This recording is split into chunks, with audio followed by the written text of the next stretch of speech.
William, you consider me family, right? You said I was the only one you could rely on and even handed me the bills, remember? Ah, that. Just acting. I lied because I wanted you to pay. Figured you'd do anything if I called you family.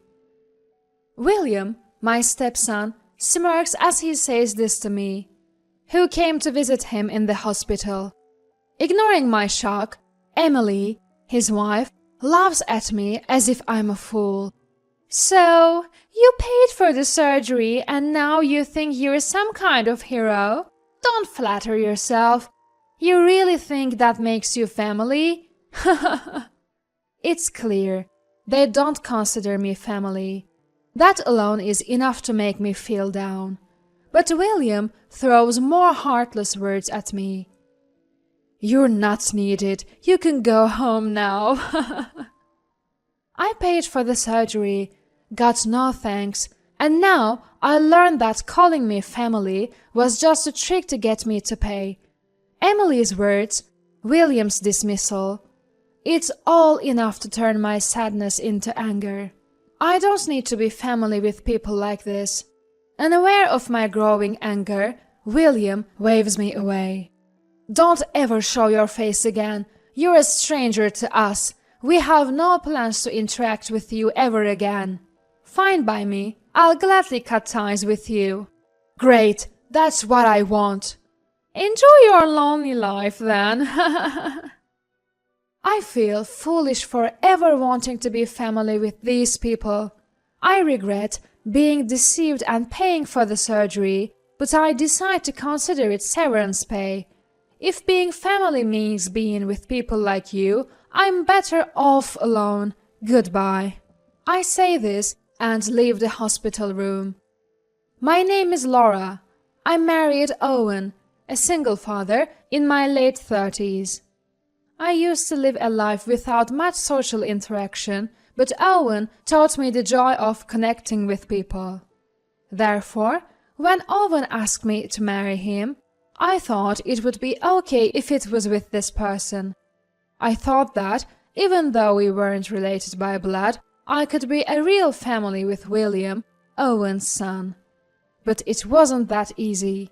Living together, I quickly learned how hard it is to close the gap with someone who won't open up. I had never raised a child. And William was a sensitive teenager when I moved in. I didn't know how to connect with him, and our relationship didn't improve. His answers to my questions were always short. Ah, yeah, whatever. Sometimes he'd even say, "Don't worry about it," curtly dismissing me. At that time, my priority was William, and I was desperate to deepen our relationship. I was trying myself down, rushing things. The person who eased my mind was none other than Owen. I sometimes wonder if I'm being a good father too, really. One evening after dinner, William quickly retreated to his room. When I expressed my concerns, Owen responded like this. Unable to hide my surprise, Owen gave a light laugh. To be honest, ever since William was born, I've never felt like a perfect father. But I've never been good at socializing, so even before worrying about being a mother, I don't know if I'm communicating well. Laura, just be yourself. There's no point in rushing. If you force it, it's not a real family. My husband is right. Forcing a relationship isn't the same as building real trust. So, let's take our time becoming a family. William is going through adolescence. It's a tough time. He'll get frustrated, but someday he'll understand. Yes, you're right. Thank you. My husband's words melt away the pressure that had been weighing on my heart. From that day on, I stopped trying to force a closer relationship with William. I noticed he was slightly more talkative when Owen was around, so I chose those moments to engage him. I think it led to more meaningful responses, but we never really got close. Eventually, William went off to college and never returned home. He would occasionally visit Owen, but never contacted me. He would tell Owen when he was coming, so I would prepare a feast and look forward to his return. But that joy didn't last long. Once William became financially independent, he began to scorn me, acting all high and mighty while living off Dad's money. The first time I heard those words, I thought I must have misheard. I never thought William would say something like that. He had never been honest with me, but sadly, I hadn't misheard. Every time he came home, he belittled me when Owen wasn't around. This continued even after he got married. His wife Emily even joined in. "Guess you could only get a guy with kids, huh? How sad for someone so unattractive." Like William, Emily looked down on me when Owen wasn't around. In Owen's presence, she would only talk to him and William, treating me as if I didn't exist. I was already struggling with my relationship with my stepson, and now my daughter-in-law was treating me horribly. I was deeply depressed. But I couldn't talk to Owen about it. He was nearing 70 and battling lung cancer. I didn't want to add to his worries. Despite his fight, Owen passed away at 72. The words William directed at me in my deep sorrow were easy to despair over. "Now that Dad's gone, you and I are strangers." He told me this matter-of-factly right after Owen's funeral, when the exhaustion of the past few days hit me all at once. Emily, standing next to him, said nothing but gave me a cold look. "I can't believe," I managed to say, but received no reply from either of them. It's been a year since. I've had no contact with William and Emily. Having learned the warmth of being with people, I was stuck in a dark place, unable to move on from the loss of my husband and the shocking words from my stepson. Then one day, I looked at my phone after leaving it unattended for a few hours and saw a flood of missed calls. The caller was William. Seeing dozens of missed calls from my son, who hadn't contacted me in a year, I panicked and called him back. "Hello, Mom. I've been diagnosed with lung cancer and need surgery." "What?" Hearing the same diagnosis as Owen, I was stunned. William's voice was weak, stirring my anxiety. "When I found out I had cancer, I didn't know what to do, and then I thought of you, Mom." This coming from William, who had always despised me, was unexpected. He must have felt vulnerable. I quickly thought of the most reassuring thing to say. "Don't worry, medical treatments are advancing. And you're only 35, you're young and strong. Trust your doctors and focus on getting better." "Ah, okay, thank you, Mom." I felt a guilty sense of happiness that my son, who had always rejected me, was now relying on me in his time of need. And for the first time, William said, "Thank you," warming my heart. "Emily is there for you, but if you need anything, don't hesitate to ask. I'll visit you in the hospital. Let me know your room number." A few days later, I headed to the hospital room William had told me about. It was a private room, spacious and likely expensive. "How are you feeling?" "Thanks for coming, Mom. I was in pain right after the surgery, but I'm okay now." Though he looked tired, William smiled at me. After a brief chat about his condition, the conversation shifted to the room. "I can't sleep well around strangers, so I chose a private room, but the cheaper ones were all taken." "So you ended up in this big room, but at least you can rest." Yeah, but it's more expensive than I thought. Saying this, William handed me the bill. It listed surgery and hospitalization costs, along with the room charge, totaling over $10,000. William and Emily, who's a housewife, don't have much savings. Already physically drained, William looked emotionally strained as well, tearfully asking for my help. Mom, I'm sorry for calling you a stranger before, but now you're the only one I can ask. Can you pay this bill for me? You're the only family I have left. I understand. I'll take care of the bill on my way out, so stop worrying and focus on resting. I had been wondering how I could help ever since I got the call, so I immediately agreed to William's shaky request. Really? Of course, you're my precious son, and you've been through a lot. Let me do this for you. I said this and paid the bill at the reception desk before heading home. I visited William again the next day, but my hope for another heartfelt conversation was quickly shattered. Strangers are not allowed in here. As I entered the room, Emily, who had arrived before me, yelled this at me.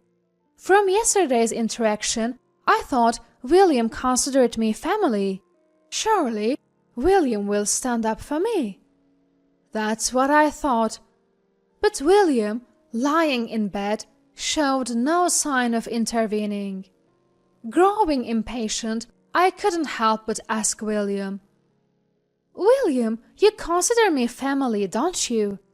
You said I was the only one you could ask for help and even gave me the bill, right? Ah, that just an act. I lied because I wanted you to pay. I thought if I called you family, you'd do anything for me. William twisted his mouth into a distasteful grin as he answered. So, you think you're a lifesaver just because you paid for the surgery? Don't flatter yourself. That doesn't make you family.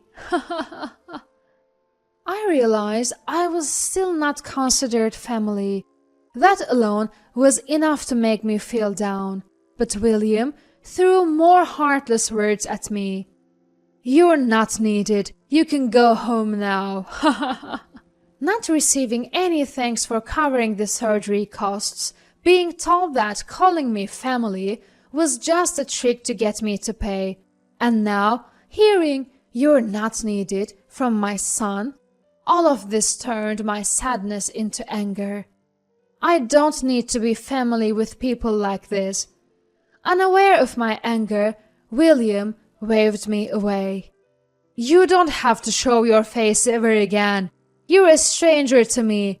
I have no plans to interact with you for the rest of my life. Fine. If that's how you feel, I'll gladly cut ties with you. Great, that's what I want. Enjoy your lonely life then. I felt indifferent about my desperate attempts to become family with these people. I regretted being fooled and paying for the surgery, but I decided to consider it severance money. If being family with people like you is my alternative, I'd rather be alone. Goodbye. I left the hospital room. Despite cutting ties with my son and his wife, my heart felt lighter and more refreshed than it had in years.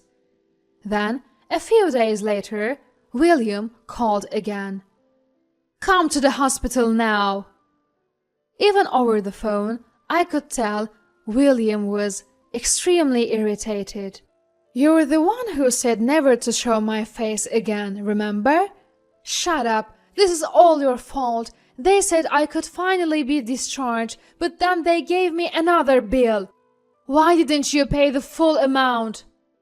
Apparently, William had no money and couldn't pay the bill. He thought he didn't have to pay anything because I had covered all the costs. I paid everything that was on the bill you gave me. I don't see why you're complaining. Then why do I have to be billed again? An angry William continued to complain loudly. It seems he chose the expensive private room thinking I would cover the costs. "You said you'd pay for me once. Keep your promise." He insisted he shouldn't have to pay. I decided to give him a reality check. "I agreed to pay for the bill you gave me. I never said I'd cover any future bills." "Huh?" He seemed not to understand, his voice tinged with anger. I explained so even William could understand. "Hospitals usually bill at the end of the month. You were hospitalized at the end of the month, so the bill you gave me was for last month. The new bill is for this month." "I never heard that." "They probably explained it when they gave you last month's bill. You likely ignored it, thinking it didn't concern you." "What? Did you know the bill wasn't the full amount? Why didn't you tell me?" "I was planning to pay for your discharge fees too, but I can't see myself paying for someone who isn't even family." "Then come to the hospital right now and settle the bill. If you do, I'll consider you family." At William's words, I let out a deep sigh. How can someone asking for a favor act so arrogant? I was beyond angry. I was dumbfounded. "I already told you, I'd rather be alone than be family with someone like you." Even after my firm refusal, William persisted. "Are you sure? If you're not family with me, you'll be truly alone. No one will want to deal with an old person like you, and you can't even support yourself." "What are you talking about? I've been working all along." "Don't lie. You've been at home all the time. You've always relied on Dad's money, and you're still living off his inheritance." "I was at home because I work from home. I'm a writer, you know." "What?" For a moment, William was speechless, but he quickly yelled, "That's a lie. I've never seen you work." "That's because I always stopped working to spend time with you, to become a family, but it was all in vain." "So, you're really a writer? But you're probably not a successful one. I've never heard of any writer with your name." "I publish under a pen name. Success is subjective, but I've certainly earned more than Owen." "What?" Faced with the reality, William was at a loss for words. After a long silence, I said, "Are we done here?" and was about to hang up. Then I heard William say, "Wait! I was wrong. I always thought you married Dad for his money. I didn't know you were earning your own." "That's good. The misunderstanding is cleared up. Goodbye." Wait! You're my lifesaver and my family. You can even live with me, so please help me." Who was it that called me a stranger and kicked me out of the hospital room? That was... I couldn't make out what William was mumbling, but I didn't need to hear it. "You're the one who said never show your face again, and I have no plans to interact with you for the rest of my life, right? I'm fine on my own, so you should rely on someone else who's unrelated to you." With that, I hung up. I ignored all subsequent calls from William and blocked his number.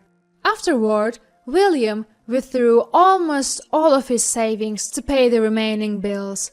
He needed ongoing chemotherapy to prevent cancer recurrence, and it seemed his finances were getting worse.